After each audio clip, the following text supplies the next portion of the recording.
yeter, qüdrətim yeter. Ulduzunu, ayını göydə mələklər öpər.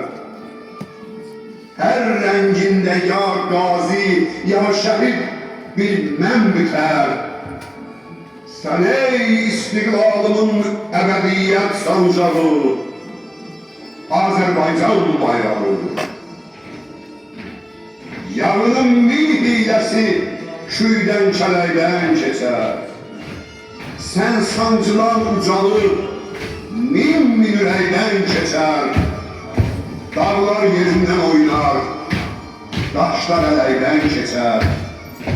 Göylərin nur yağmuru, yerlərin göy qurşağı, Azərbaycan bayrağı. Sən Arazın, Savının buluduna bələndin. Çəni ağlar Göyçənin buluduna bələndin. Dərbəndin dərd qışqıran sükutuna bələndin. O tayında Savalan, bu tayında Şah dağı, Azərbaycan bayrağı.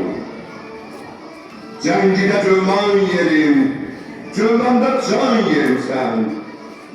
Barışda gül çələngin, savaşda qan yerimsən. Sən mənim and yerimsən, mənim iman yerimsən. Dalğalı ləngərlərin yelkləşən yarpağı, Azərbaycan bayrağı. Sənsən azadlıq eşqim, sənsən hür deyəcəyəm. Ən son nəfəsimdə də sənə şeir deyəcəm.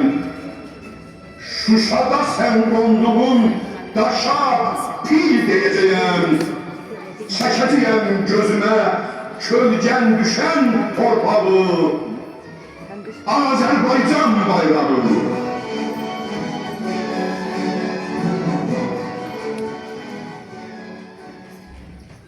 Her yerde biz varız. Her yerde biz varız. Her yerde biz varız. Her yerde biz varız. Havada, Havada, suda, suda, kuruda, kuruda,